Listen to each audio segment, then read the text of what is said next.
Want to find out the fastest and most effective way to get the Sweet Dreams exotic into Division 2? In today's video, I'm going to be telling you guys how to actually farm this and how to make sure you guys get this weapon as quickly as you possibly can.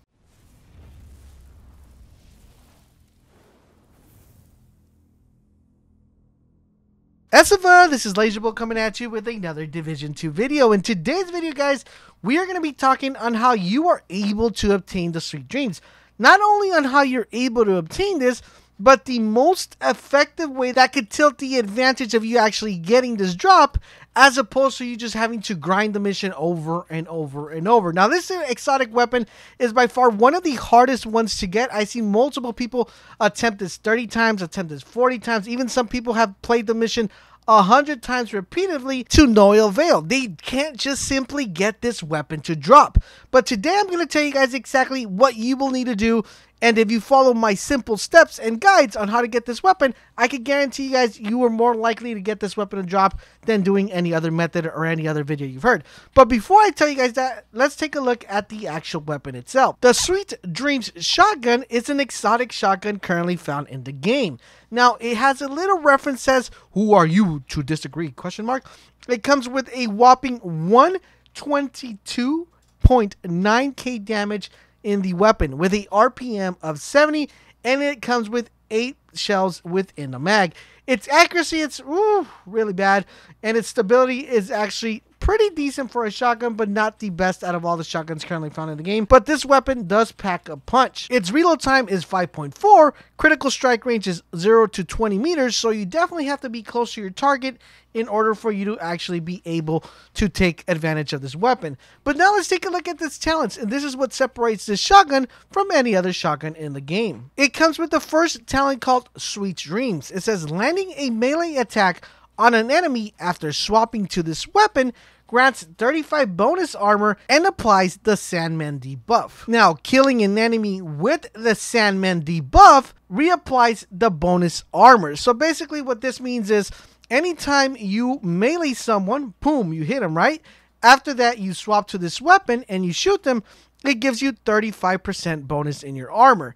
Now, if you're able to actually get the kill while you have this buff in your inventory, you are going to be able to reapply the bonus armor or that additional 35% back on top of it. So if any of you guys ever remember playing a game called Gears of War, which I'm pretty sure the majority of you, there's a thing called two-piece, which is basically hitting someone and shotgunning them. This is very similar to what this talent does.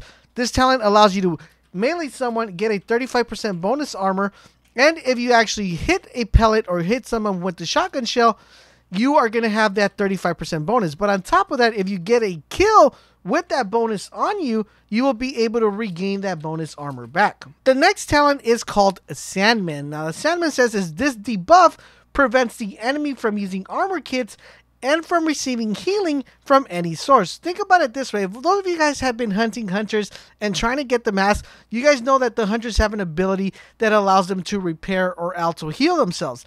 Well, if you guys were to have the Sweet Dreams, if you actually meleeed a hunter, he wouldn't be able to repair himself because you have a Sandman talent.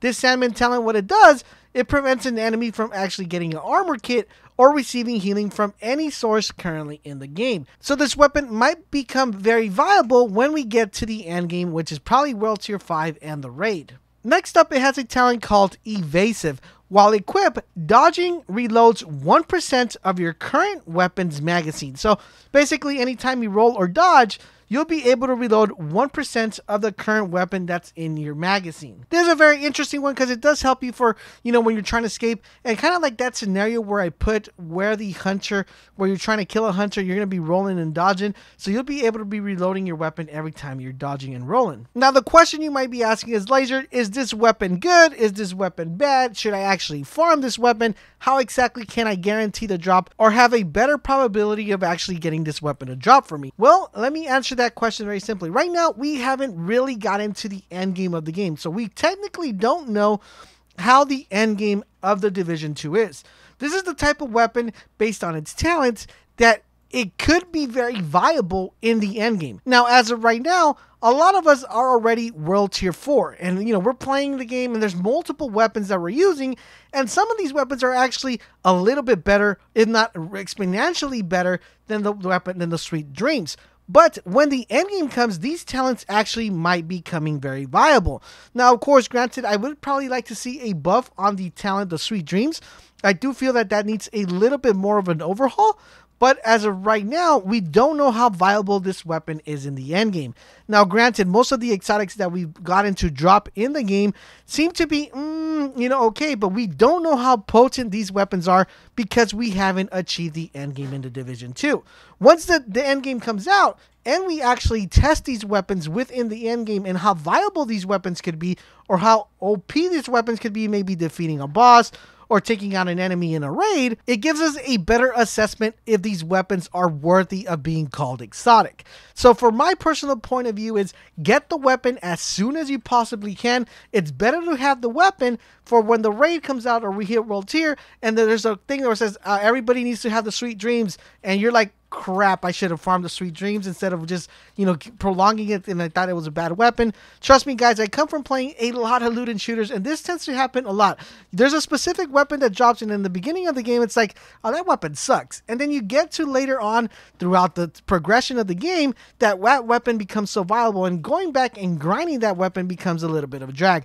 So if I had to recommend you guys definitely grind the weapon and try to get it, I would highly recommend you pick up this weapon. Now, I know you guys are saying, like, Laser, I am extremely excited. Tell me, how could I guarantee this weapon to drop? Now, I could tell you what the majority of people will tell you guys. Go do this mission, go do that mission, go do, this mission, and just farm the mission repetitively until you get the weapon to drop. Now, like I said earlier in the video, yes, you will be able to get the weapon to drop for you guys, but it's just going to be very time consuming in order for you to actually get the weapon to drop, due to the simple fact that you might have to replay that mission 30 to 100 times. Now, granted, if you have that time and you really want the weapon that bad, that would probably be the best way to get the weapon, like right now. But if you want to do this the most effective way, this is exactly what you will need to do.